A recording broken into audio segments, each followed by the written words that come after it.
Ang lalaking nasa harap niya ay sinasamantala lang ang pagkakataon para magsindi ng sigarilyo. Sabihin sa babae ang nakakabugnat na pangungusap na iyan. Pagkabangon niya, hinampos pa niya ng malakas ang lighter. At sa sumunod na saglit, biglang nakaramdam ang babae ng matinding iritasyon, parang hindi na niya kaya. Pagkatapos, tuluyan siyang hindi nagpakita ng pakialam sa paligid habang naglalakad.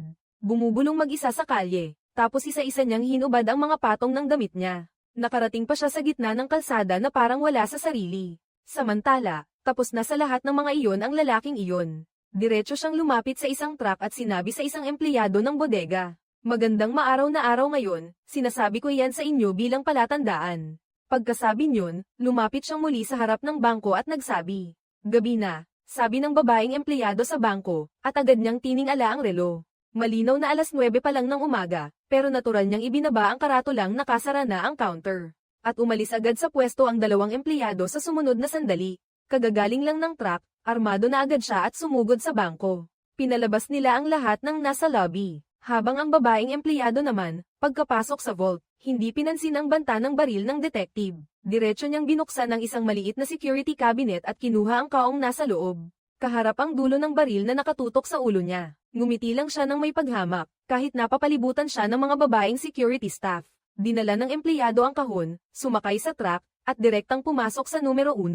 Mariing hinato niya ang selinyador at sinalpok ang mga sasakyang nasa tabi. Pagkaikiling ng truck, muling nagpakita ang lalaking iyon ng palihim. Kinuha niya ang safety box at pinalitan iyon ng isang time bomb. Sa pagkakataong ito, nakarating na rin ang detective sa lugar. Nang makita niyang tumatakas ang salarin, agad siyang tumawag sa opisina at humabol. Pero ang hindi nila inaasahan, ang lalaking iyon, ay habang naglalakad ay pabalik-balik pang lumilingon, na para bang kinukutsa sila. Hanggang sa umabot sila sa itaas ng gusali nang habulin siya, sakalang tumigil ang lalaki. Pero nang handa na silang sumugod para dakpin siya, isang huling sinabi lang ng lalaki, maling tao ang nadampot ninyo, at sa isang iglap, ay sabay na ibinaling ng dalawang detective ang mga baril. Itinutok nila ito sa sarili nilang kasama kahit hawak pa rin ng lalaki ang mataas na posisyon. Buti na lang, may isa pang detective na agad nakarating para sumaklolo. Naramdaman niyang palubha na ng palubha ang sitwasyon. Muli na namang nagsalita ang lalaki, ayusin ninyo ito, mga detective. Agad na ibinaling ng dalawang detective na iyon ang mga baril sa isa't isa. Sa isang kisap mata, tumalon mismo ang lalaki sa rehas. Akala nila patay na siya sa bagsak, pero nang sumugod ang detective para tiyakin. Natuklasan niyang sa ibaba ng gusali, wala ni bakas ng lalaking iyon. Naglahong parang bula, na para bang hindi kailanman umiral. Ito ang mismong suspense thriller na pinagbidahan ng artistang si Ben Affleck. Sa Hypnotic, si Danny ay isang lalaking dumaranas ng napakalubhang karamdaman sa pag-iisip. Dahil hindi pa katagalan, nagkaroon siya ng isang anak na babae. Mahal na mahal niya ito, pero hindi niya malaman kung bakit bigla na lang nawala ang anak niyang babae. Isang pagkawala na parang naglaho na lang na parang usok, walang iniwang kahit anong bakas. Dahil dito, nagkaroon si Rourke ng matinding problema sa pag-iisip. Upang mahanap muli ang minamahal niyang anak na babae, ginawa ni Rourke ang lahat para maging isang pulis na detective. At pagkakatapos lang niya ng isang sesyon ng therapy, nakatanggap agad siya ng hudyat para kumilos. Dahil may natanggap na tawag ang pulisya, may ulat na may magnanakaw na malapit ng magnakaw ng bangko. Ang nakakagulat, ang target ng magnanakaw ay ang safety vault, na numero 23, kung saan nakatanggap ng mga gamit ang bangkong iyon. Kaya nagmadali silang pumunta sa pinangyarihan. Pagdating doon, para makaiwas sa anumang sablay, at habang hindi pa kumikilos ang magnanakaw, nauna nang pumasok sa bangko para kunin ang nasa safety box. Sa totoo lang, ang laman ng safety box ay hindi naman mahalagang bagay, kundi litrato lang ng anak ni Rourke. Bago pa mawala ang bata, may nakasulat pang isang linya sa itaas ng larawan. Hanapin si Lepdan Ren, pero lubos na. Wala siyang kahit anong alaala na siya mismo ang nagpadala ng larawang ito. Ni sino ang nagsulat ng pangalan sa itaas, hindi rin niya alam. At habang punong-puno pa siya ng pag-usisa, lumapit ang babaeng empleyado sa bangko at sunod nitong ikinwento ang mga nangyari. Ito mismo ang unang eksena sa simula ng pelikula, pero kahit kagagaling lang nito. Ang aksidente sa kalsada, ang bank robbery, at ang pagsabog ng kotse, ay sinundan pa, at nang mag-imbestiga ang pulisya, may natuklasan silang nakakatindig balahibong katotohanan. Lahat ng naroon sa lugar, pati ang mga nakaranas ng pangyayaring iyon, wala ni isang naalala tungkol sa lahat ng iyon, pati ang mga alaala nila ay parang nabura ng tuluyan. Kaya kahit walang nakuha sa lugar, hindi sila sumuko. Pero buti na lang, sa pamamagitan ng pag-track sa tawag, nagawa ng pulisya na Matunto ng address ng numerong ginamit sa ulat, para malanawan kung ano nga ba talaga ang nangyayari. Gabi ring iyon, agad na tinungo ni Rourke ang tindahan ng manghuhula na ito. Ang may-ari ng tindahan ng manghuhula ay si Diana Cruz, isang espiritistang naglilingkod sa murang halaga. Siya ang ilang ulit nang naaresto dahil sa panlilinlang sa pamamagitan ng liham. Sa paglitaw ni Rourke, tila matagal na itong inaasahan ni Diana.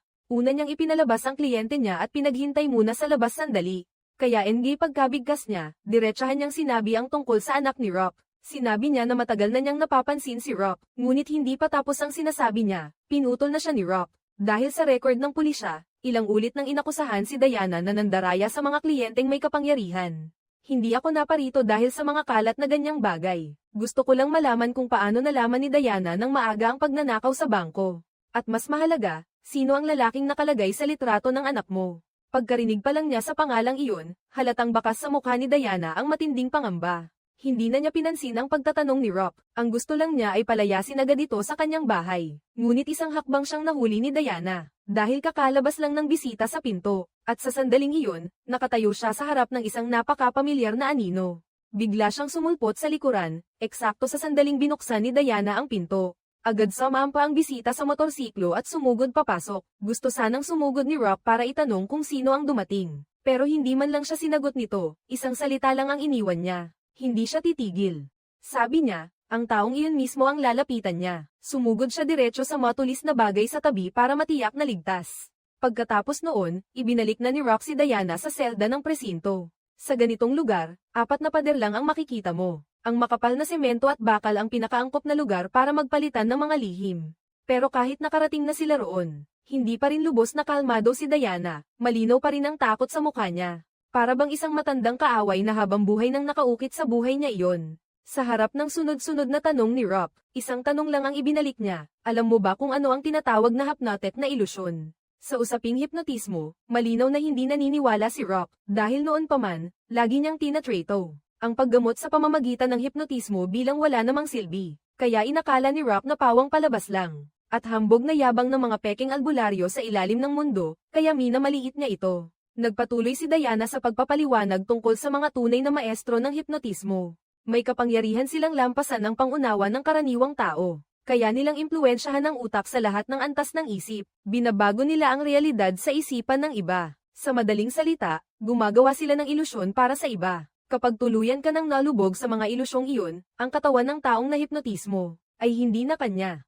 Ang kilos at salita niya ay susunod na lang sa utos ng maestro ng hipnotismo. Para patunayan ang sinasabi niya, ginamit ni Diana ang isang pulis na nakatayo sa labas ng pinto para maging kanyang kasangkapan sa eksperimento. Banayan lang niyang ikinros ang mga daliri. Pagkatapos, sinabi niyang umupo ang pulis, at ang pulis ay agad sumunod ng walang alinlangan. Sunod, pinapanta niya ulit ang pulis para isara ang pinto. Patuloy lang siyang sumunod na parang makina. Sa ganoong paraan, lubos na napaniwala niya ang lahat sa pag-iral ng mga maestro ng hipnotismo.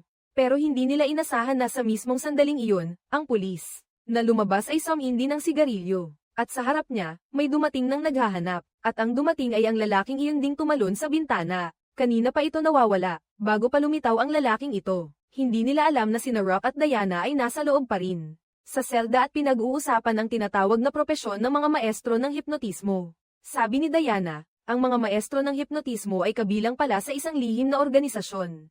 Ang pangunahing tungkulin nila ay magsaliksik at bumuo ng mga paraan na maaaring makialam at makaapekto sa mga resulta ng politika. Kaya ang mga pangyayaring may napakalaking epekto ay kailangang mangyari ayon sa direksyong gusto nila. Si Paul Danren ay isa sa mga namunguna sa kanila. Maaari siyang ituring na maestro ng hipnotismo na pinakamalakas hanggang ngayon, at siya rin mismo ang nagplano ng kasalukuyang pagnanakaw sa bangko. Si Diana ay dating miyembro rin nila, pero dahil hindi niya matiis ang mga ilegal na gawain ng organisasyon, tumakas siya palabas, at naging isang manghuhula siya tungkol sa nakawan sa bangko, dahil hindi sinasadyang nabasa niya mula sa estado ng hipnotismo ng isang bisita. Pero sa mismong sandaling iyon, biglang nagdilim ang ilaw sa selda. Bigla siyang napasigaw nang makita ang tanawing ito. Agad na napagtanto ni Diana na nakarating na si Lep kay Rock. Nang makita niya iyon, dali-dali rin siyang bumunot ng baril para maging handa. Ngunit hindi nila inaasahan na ang pumasok pala ay ang pulis. Nakakalabas lang at humihinga ng sariwang hangin. Napailalim na siya sa manipulasyon, patuloy na sabi ni Diana. Sa ngayon, iniimbestigahan at kinokontrol na siya ni Lep. At para sa mga nahipnotismo na, wala na silang paraan para magising pa. Ngayon, ang tanging paraan ay tumakbo, pero nang makita niyang ang matalik niyang kaibigan ay nahipnotismo at kontrolado ni Rock, syempre hindi niya ito pwedeng pabayaan. Nang makita niyang walang balak sumuko ang pulis na iyon, napilitan siyang pumutok ng baril, pinakawalan ang bala mula sa kanyang kamay, at isinara siya ng mahigpit sa pinto. Kahit na ganoon, hindi pa rin balak sumuko ng pulis. Patuloy siyang sumugod sa unahan para kunin ang baril, hanggang sa muntik nang mabali ang kanyang braso sa tindi ng pagkakasakal. Pero hindi pa rin siya tumitigil, kahit alam niyang mali ang anyo niya at hindi niya maaabot ang pakay. Desididong hindi magpapatalo sa propesya ni Diana, agad niyang naunawaan na may mamamatay sa kanilang dalawa. Kaya pinisil niya ang gatilyo at nabaril ang kanyang matalik na kaibigan. Kahit galit na galit siya, alam din niyang kailangan nilang gawin iyon. Ang pinakamahalaga ngayon ay mabilis na makapagtago, dahil ang kasong pagpatay sa isang pulis na investigador ay hindi basta-basta. Pagkatapos noon, palagi silang nag-aanyo at kumikilos ng napakatahimik, pero kahit ganoon, natuntun pa rin sila ng kabilang panig at inusig hanggang sa dulo. Bagamat sa tulong ng kapangyarihan ni Diana sa hipnotismo, nagawa nilang DA ng opisyal na nakabantay sa harap nila. Pero paglabas pa lang nila sa pinto, agad nilang nakita na may isinagawang pulutong ng mga sasakyang pulis na hamarang mismo sa harap nila. Nang mapagtanto nilang napasok na sila sa sulok na walang lusot, wala nang nagawa si Rourke kundi sabihing tumakbo muna si Diana habang siya ang may iwan para umalalay sa likuran. At gaya ng inaasahan, hindi na hinayaang makalayo ni Lep si Diana. Hinabol niya ang tagapagturo mag-isa, kapiling si Rourke. Patuloy rin silang umiwas sa masalimuot na mga riles ng tren. Sinikap nilang gamitin ang magkakapatong na mga bagon para makaligtas sa kapahamakan. Pero ang kaharap nila ay isang tunay na maestro sa hipnotismo. Hindi ba dapat ikaw ang makaalam kung paano makalabas dito? Kita lang na ilang hakbang pa lang siyang nakalalabas mula sa tren sa harap, ay bigla siyang nagbago ng anyo at lumipad pa itaas sa himpapawid.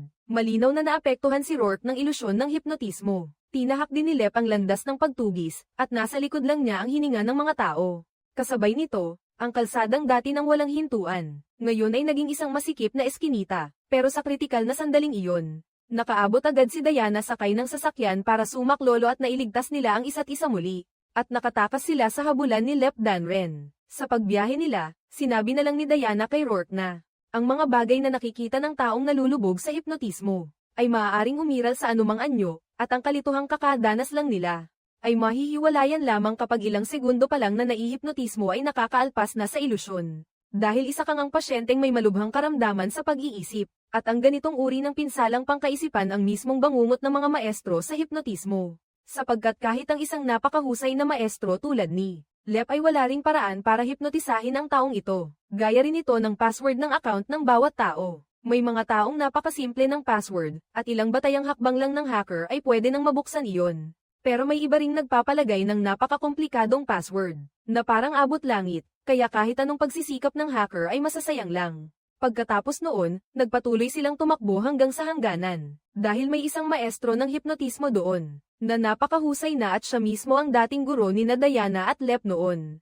Pero muli, hindi nila inasahan na nauna na pala sa kanila si Lep at nauna pa itong makarating dito. Mas nakapangingilabot pa, nang handa na sana silang tumakas muli, mukhang halos lahat ng taong naroon sa kalye ay kontrolado na ni Lep. Kahit tumakbo pa sila ng buong lakas, wala rin. Silang dalawa ay hindi makakaalpas sa bitag ni Lep, hanggang sa tuluyang maipit sila sa isang sulok matapos maalis ang pagkubkob at si Diana. Lumapit din si Lep sa unahan, at sinabi niyang wala na tayong sasabihin pa. Agad siyang gustong maglunsad ng hipnotikong pagkalis, pero ang pagtatangkang mahipnotismo si Rourke, ay talaga namang napaka-imposible, parang wala sa katwiran. Hindi lang nabigo si Lep, kundi siya pa ang nabaligtad at nasupil ng puwersa ng pag-iisip ni Rourke. Napigil niya ang buong grupo ng mga pulis, at naisama niya. Sa ganoon, mismong hukbo ng mga pulis ang nahipnotismo ni Lep. Nadala sila sa kustodiya, at muling nakatakas sina Rourke at Diana sa paghabol. Pero, pagdating sa biglaang kakayahan niyang mahipnotismo ang ibang tao, halatang sobrang litong-lito siya at hindi makapaniwala. Sa totoo lang, wala pa siyang natutunang kahit anong kaalaman tungkol sa larangang ito, at lalo pa siyang hindi makaintindi kung bakit. Paulit-ulit na iginiit ni Lep na kailangan niyang hulihin siya. Hindi kaya dahil lang ito sa litrato ng anak niya. At ano ba talaga ang pakay niya sa pagnanais na makuha ang litrato ng anak niya? Dahil sa sunod-sunod na tanong na ito, lalo pang naging litong-litong maghinala si Rourke. Para mas mahusay na masagot ni Rourke ang mga tanong na ito, muli siyang dinala ni Diana para hanapin ang kanyang matalik na kaibigan. Si Liz ay isang batikang hacker, at kung may impormasyong panaktik man sa mundong ito, Kaya niyang gamitin ang computer para ma-access at makuha iyon. Kung gusto nilang mabuksan ang mga kasalukuyang palaisipan, ang tanging paraan ngayon ay si Liz, malinaw na. Takot na takot din si Liz, at sabi nga ng kasabihan, ang kaaway ng kaaway ay kaibigan. Kaya pagkapagsalita pa lang ni Liz, agad niyang sinuri ang mga tala at datos ni Rick, bagamat kumpleto naman ang personal na impormasyon niya. Pero ang kakaiba ay nang makita niya ang file ng asawa ni Rick, biglang natigilan ang lahat, dahil ang impormasyong lumitaw sa screen ay nagsasabing ang asawa mo ay isang mataas na antas na ahente ng Division 4. Magkasama na kayo ng asawa mo mula pa noong kolehiyo. Pagkatapos graduate, sabay kayong bumuo ng pamilya at nagkaanak na babae.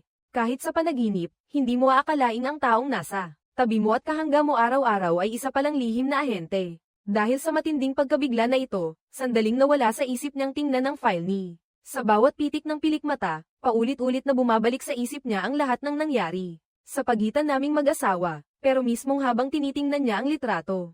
Isang pamilya na may 3, at ang isip niya ay punong-puno ng samuti-saring tanong. Bigla siyang nakatanggap ng tawag mula sa isang hindi kilalang numero. Habang nalulubog pa sa pag-iisip, pinipigilan niyang huwag nang mag-overthink at diretso niyang sinagot ang tawag. Pero ang hindi niya inaasahan, si Lep pala mismo ang nasa kabilang linya. Parang alam nito na sobrang gulo ng isip niya ngayon. Sinimulan niyang subukang dumaan sa telepono para isagawa ang lahat. Ang hypnosis at inutusan siyang patayin agad si Diana. Pagkarinig niya yun, agad niyang napagtanto na nabitag siya kaya walang pag-aatubili niyang ibinato ang telepono at mabilis na lumapit para magbabala, na umalis si Diana sa lugar na ito, pero sa mismong sandaling kakatok na sana siya sa pinto. Napatulala siya nang mapansin niyang hawak niya pala kanina ang isang gunting. Para hindi makita ni Diana ang tanawing iyon, dali-dali niyang isinaksak ang gunting sa pader. Pero bilang isang dalubhasa sa hypnosis, napansin pa rin ni Diana ang kakaibang kilos niya. Habang nag-uusap sila at tumitingala siya, may napansin pa siyang ang gunting sa pader ay biglang naglaho, at nang itaas niya muli ang kamay. Bumalik na naman sa kamay niya ang gunting na parang kababalaghan. Na-realize na rin ni Diana na malamang na nahipnotismo na si Lep. Kaya ngayon, wala nang ibang paraan kundi ang gamitin ang pinakadelikadong paraang pampagising.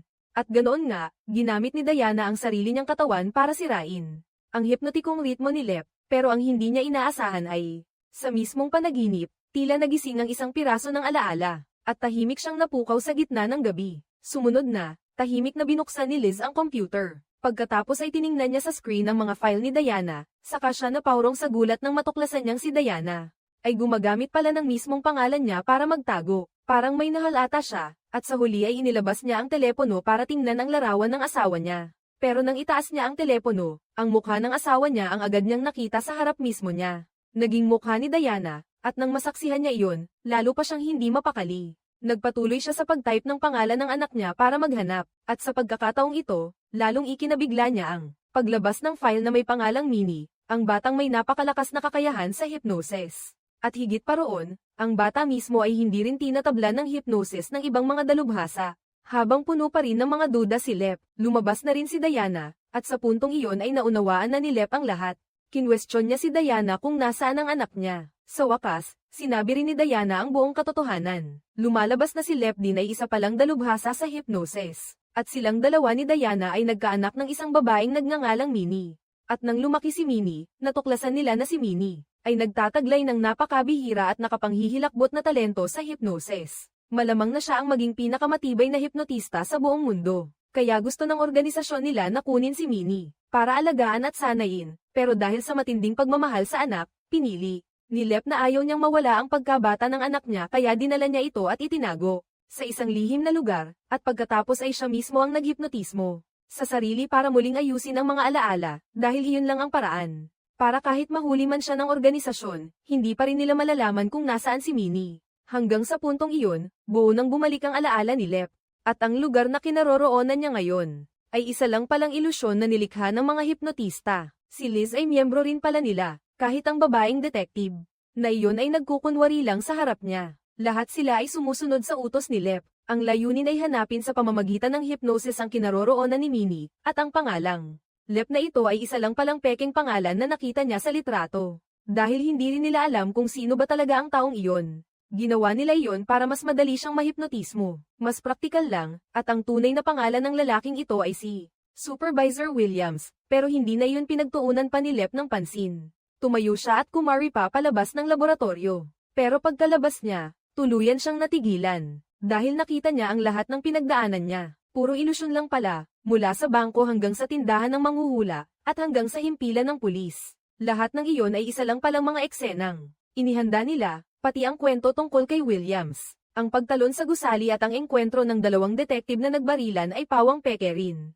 Si Rourke ay parang isang artista lang na gumaganap ng pangunahing tauhan sa mga eksenang matagal na nilang itinakda. Sa puntong iyon, lumapit din si Williams at inamin na sa totoo lang, ang lahat ng ito ay nangyari na sa ika-12 pagkakataon, at sa tuwing matatapos ay dito mismo rin. Lagi nilang hindi nalalaman kung bakit, tuwing malapit na nilang masilip ang katotohanan, bigla na lang guguho ang ilusyon at ibinabalik siya sa laboratorio. At gaya ng inaasahan, muli siyang tinurukan ng gamot, para simulan ang ika-13 ikot ng hypnosis, malinaw na malinaw. At muli siyang nahipnotismo, eksakto ayon sa gusto nila. Kaya lahat ay bumalik na naman sa panimulang linya. Nagpakita ang psychotherapist pagkatapos makatanggap ng tawag tungkol sa kaso. At sumunod na sumakay sa pulis na sasakyan para magmatsyag. Ang sospek ay agad na naghanda at agad na papasok sa bangko para kunin ang safety deposit box number 23.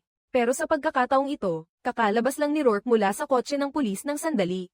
Nawala na siya ng tuluyan sa paningin nila. Malinaw na sa pagkakataong ito, hindi nagtagumpay ang hypnosis kay Rourke. Sa madaling sabi, nagising na siya ng maaga mula sa ilusyon. Biglang pinaharurot ng isang van palabas ng kanilang kuta. Sa pagkakataong ito, may dala ring notebook ang detective. Karaniwan niya itong ginagamit dahil may napansin siya roon. Iniwan ni Rourke ang isang address, at lahat ng iyan ay patunay na si Rourke. Hindi na siya kontrolado ng kanilang hypnosis. Pagkakita pa lang nito, agad na nag-utos si Diana sa organisasyon na maghanda.